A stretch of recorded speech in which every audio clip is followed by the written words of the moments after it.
प्यारे प्यारे विद्यार्थियों, छात्र छात्राएँ, आप सभी लोग ठीक होंगे और आपकी पढ़ाई भी अच्छी चल रही होगी और आने वाले सभी प्रतियोगी परीक्षा के लिए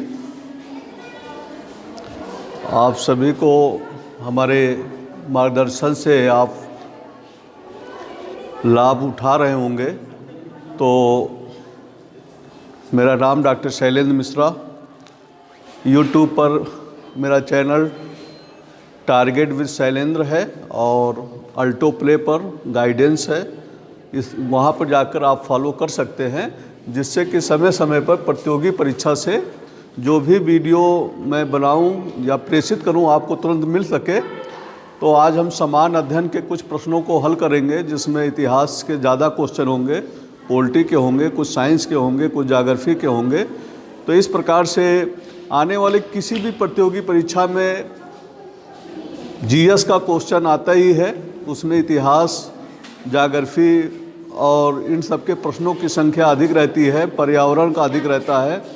तो आगामी जो भी कंपटीशन आप देंगे, चाहे पुलिस की भर्ती हो, चाहे बैंक का हो, चाहे रेलवे का हो, चाहे समीक्षा अधिकारी का हो, चाहे सीटेट की परीक्षा हो, चाहे बीएड एंट्रेंस परीक्षा हो, आप इससे लाभान्वित हो सकते हैं। आते हैं क्वेश्चन करते। निम्नलिखित में से किसने पहली बार स्वराज शब्द का प्रयोग किया और हिंदी भाषा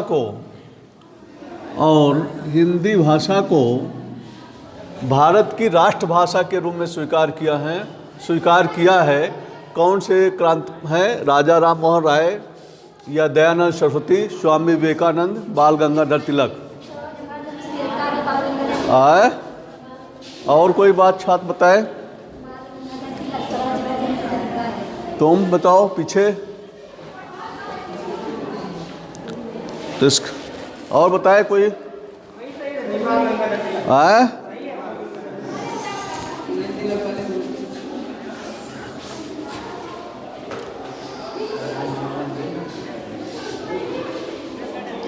तो इसका सही आंसर होगा दयानंद सरस्वती। दयानंद सरस्वती ने पहली बार स्वराज शब्द का प्रयोग किया था। दयानंद सरस्वती ने पहली बार स्वराज शब्द का प्रयोग किया और इन्होंने पहली बार हिंदी भाषा को राष्ट्रभाषा बनाने का प्रयास किया। और दयानंद सरस्वती का और क्या योगदान, इन्होंने आर्य समाज की स्थापना की, आपको मालूम ही है। और इन्होंने शुद्धि आंदोलन भी चलाया था। दयानंद सरस्वती ने, जो हिंदू धर्म छोड़कर दूसरे धर्म में चले गए थे, उनको लाने के लिए शुद्धि आंदोलन भी चलाया था। तो इसलिए हमारे देश में दयानंद सरस्वती जी का योगदान बहुत है। तो सबसे पहले वह स्वराज शब्द का प्रयोग करते हैं और हिंदी भाषा को अपनाने वाले पहले विद्वान या पहले समाज सुधारक दयानंद सरस्वती जी हैं। निम्न में से किसने यंग इंडिया में लिखा है कि 1857 की क्रांति राष्ट्रीय, राजनीतिक क्रांति राष्ट्रीय दोनों थी? Very important question. निम्न में से किसने यंग इंडिया में लिखा है कि 1857 की क्रांति राजनीतिक एवं राष्ट्रीय दोनों थी? महात्मा गांधी, सरदार पटेल, लाला लाजपत राय, सुभाष चंद्र बोस? बोलिए। और कोई बोले? पीछे और कोई बताए? तो इसका सही आंसर जो होगा लाला लाजपत राय।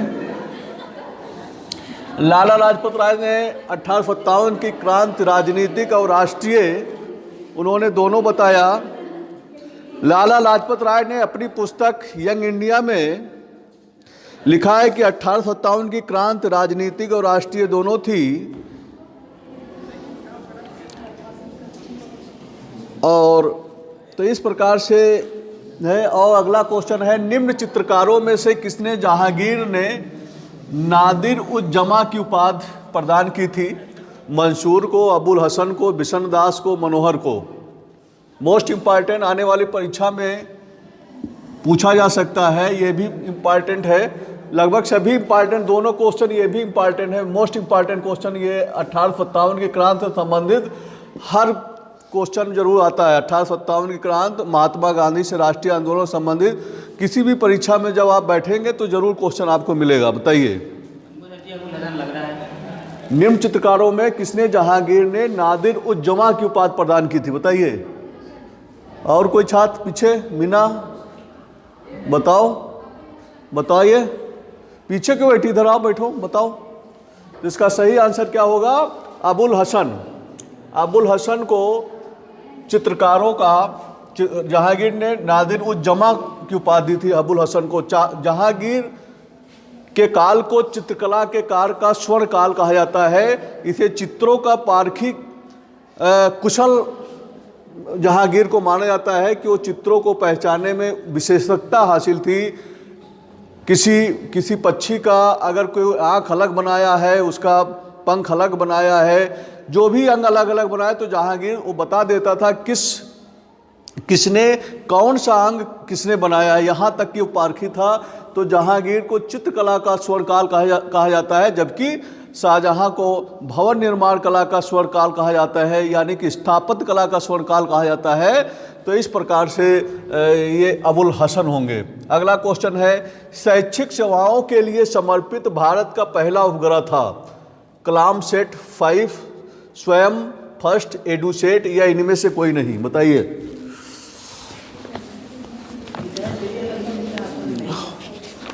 या इनमें से कोई नहीं, ये बताइए। महत्वपूर्ण क्वेश्चन है, आने वाले समय में पूछा जा सकता है। और कोई छात्र बताए।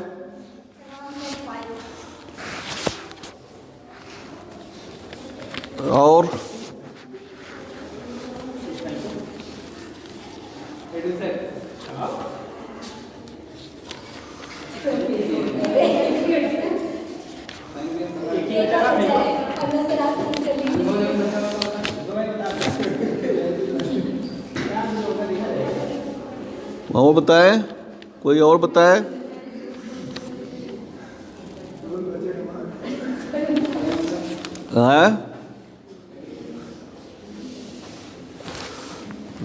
तो इसका सही आंसर जो होगा एडुसेट होगा।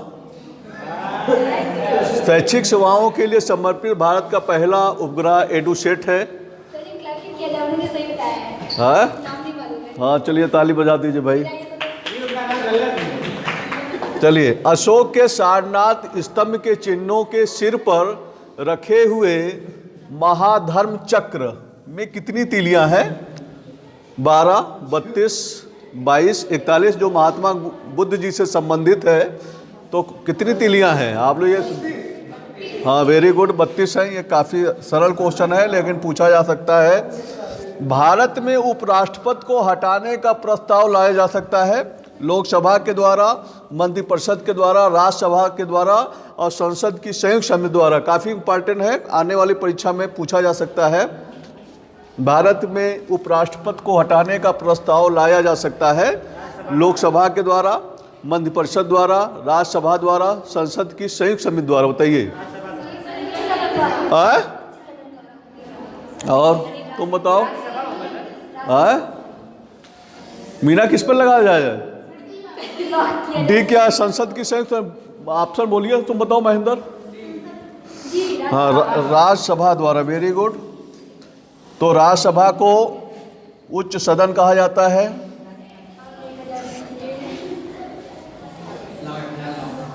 और लोकसभा को निम्न सदन कहा जाता है, ये मालूम ही है। प्रथम लोकसभा गठित हुई थी 15 मई 1952 को, 20 अप्रैल 1952 को, 17 मार्च 1952 को और 17 अप्रैल 1952 को। बताइए। प्रथम 17 अप्रैल। हाँ, वेरी गुड। 17 अप्रैल 1952 को पहली लोकसभा गठित हुई थी। इसके अध्यक्ष कौन थे? अध्यक्ष कौन थे प्रथम लोकसभा के अध्यक्ष? नहीं, वो तो राष्ट्रपति थे बेटा। नहीं, तुम तो राष्ट्रपति थे भैया। राजेंद्र प्रसाद प्रथम राष्ट्रपति।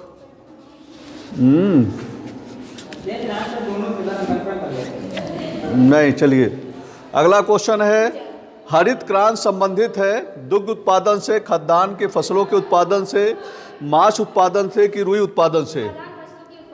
हाँ, वेरी गुड, ये सरल क्वेश्चन। फसल उत्पादन से। हरित क्रांति में गेहूं का उत्पादन सबसे ज़्यादा किया था स्वामीनाथन को, हरित क्रांति का पितामह कहा जाता है स्वामीनाथन को। एक बार और दोहरा लेते हैं, स्वराज शब्द और हिंदी का प्रयोग सर्वप्रथम दयानंद सरस्वती ने किया। स्वराज शब्द का पहला प्रयोग दयानंद सरस्वती, और हिंदी भाषा को अपनाने वाले पहले समाज सुधारक दयानंद सरस्वती थे। यंग इंडिया में किसने लिखा कि 1857 की क्रांति राजनीतिक और राष्ट्रीय दोनों थी? लाला लाजपत राय। नादिर उज जमा की उपाधि अबुल हसन को मिला हुआ था। शैक्षिक सेवाओं के लिए समर्पित भारत का पहला उपग्रह एडुसेट है। अशोक के सारनाथ स्तंभ में चिन्हों की संख्या 32 है। भारत में उपराष्ट्रपति को हटाने का प्रस्ताव लाया जा सकता है राज्यसभा द्वारा, लेकिन उसमें लोकसभा की अनुमति भी आवश्यक है। और इसके लिए उपराष्ट्रपति को हटाने के लिए 14 दिन पहले उपराष्ट्रपति को सूचना देनी होगी। ये नहीं कि अचानक आप हटा सकते हैं, 14 दिन पहले सूचना देनी होगी, और उसमें राज्यसभा और लोकसभा दोनों अगर सहमत है तो उपराष्ट्रपति को हटाया जा सकता है। समझ में आया? हरित क्रांति संबंधित है खाद्यान्न फसलों के उत्पादन से।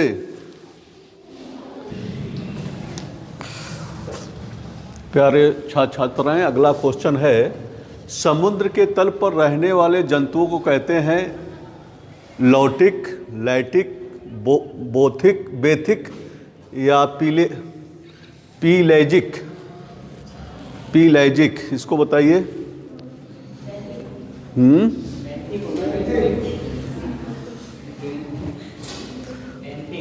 बैथिक। तो समुद्र के तल पर रहने वाले जंतुओं को बैथिक कहा जाता है। बैथिक, वेरी गुड, बैथिक। समुद्र के तल पर रहने वाले जंतुओं को बैथिक कहा जाता है। बैथिक जोन जल के निम्नतम स्तर का पारिस्थितिकी क्षेत्र होता है।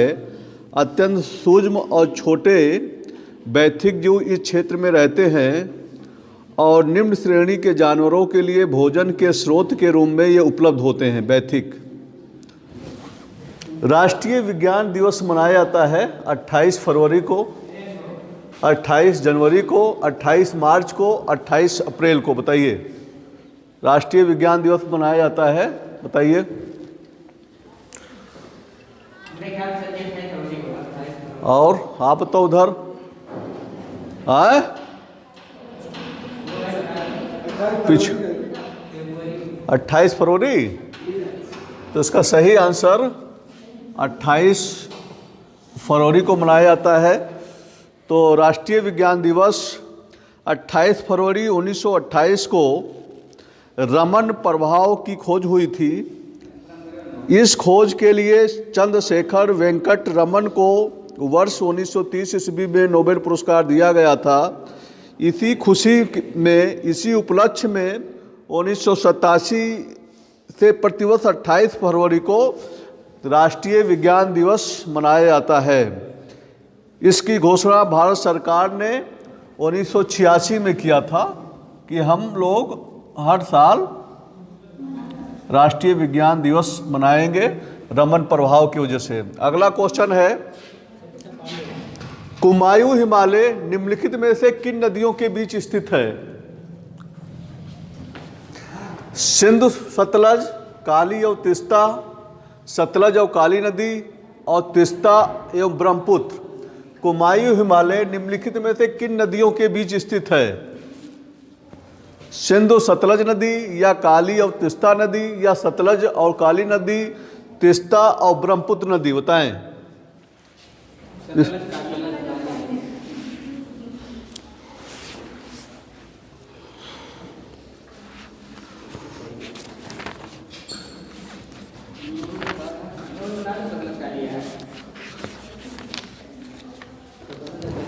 तो इसका सही आंसर होगा सतलज और काली नदी।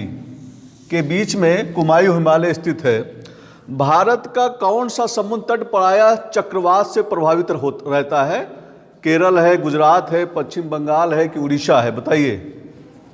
भारत का कौन सा समुद्र तट प्रायः चक्रवात से प्रभावित रहता है? हाँ, इसका सही आंसर उड़ीसा होगा। उड़ीसा हमेशा चक्रवात से प्रभावित रहता है। Great old man of India की उपाधि से किसे सम्मानित किया गया है? Great old man of India किसे सम्मानित किया गया होता है?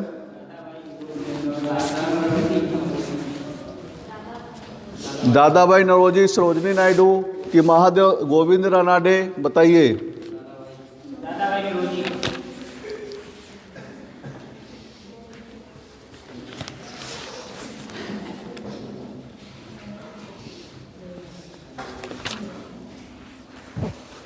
तो इसका सही आंसर जो होगा वो दादा भाई नौरोजी होंगे। इन्हें ओल्ड मैन इंडिया के नाम से जाना जाता है और दादा भाई नौरोजी ने उदारवादी नेताओं का नेतृत्व करते थे। Grand old man of India की उपाधि से दादा भाई नौरोजी के नाम से जाना जाता है। ये पहले भारतीय थे जो उदारवादी दल की ओर ये नेतृत्व करते थे। पहली बार फिशबरी से ब्रिटिश संसद के लिए चुने गए थे। खास बात है, फिशबरी से ब्रिटिश संसद के लिए चुने गए थे। ये भारतीय राष्ट्रीय कांग्रेस के 3 बार अध्यक्ष चुने थे, 1886, 1893 और 1906। 1886,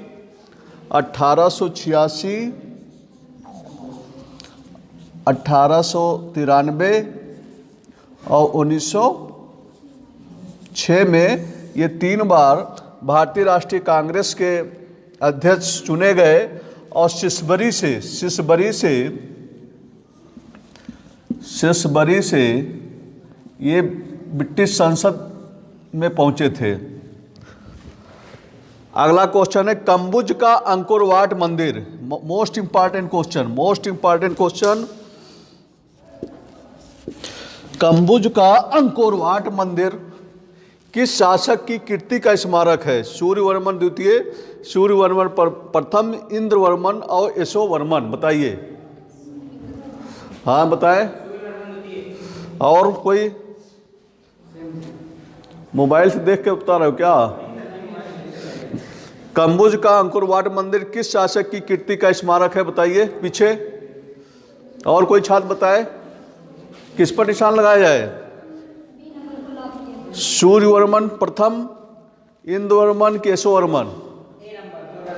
हाँ, तो इसका सही आंसर है सूर्यवर्मन द्वितीय। सूर्यवर्मन द्वितीय। तो कंबुज का क्या खासियत है?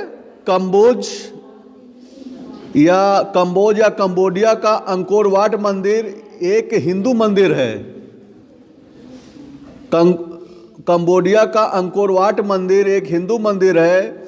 यह कंबोडिया के सियम द्वीप पर स्थित है। इसका पुराना नाम जो था यशोधरपुर है और इसका निर्माण जो था सूर्यवर्मन द्वितीय के शासनकाल में हुआ था। इसे सूर्यवर्मन द्वितीय की कीर्ति का स्मारक के रूप में जाना जाता है। ये वर्तमान समय में भी हिंदुओं का सबसे बड़ा मंदिर माना जाता है। वर्तमान समय में हिंदुओं का सबसे बड़ा मंदिर माना जाता है। इसीलिए सूर्यवर्मन द्वितीय जो है, सूर्यवर्मन द्वितीय ने अंकोर वाट मंदिर बनाने में महत्वपूर्ण भूमिका निभाई और आज भी वर्तमान समय में हिंदुओं का सबसे बड़ा मंदिर है। हो सकता है आने वाले समय में आपका अयोध्या मंदिर, राम जन्मभूमि मंदिर जो है हो सकता है इससे आगे निकल जाए। तो आने वाले समय की संभावना है। सभी का रिकॉर्ड टूटता है, तो देखते हैं टूटता है कि नहीं। तो लेकिन अभी भी वर्तमान समय में, प्रेजेंट टाइम में यह सबसे बड़ा मंदिर है। और दूसरा है 1938 में भारतीय राष्ट्रीय कांग्रेस के अध्यक्ष कौन निर्वाचित हुए थे? जेपी कृपलानी, अबुल कलाम आजाद, पटाभी सितार मैया और सुभाष चंद्र बोस? बताएं इसको।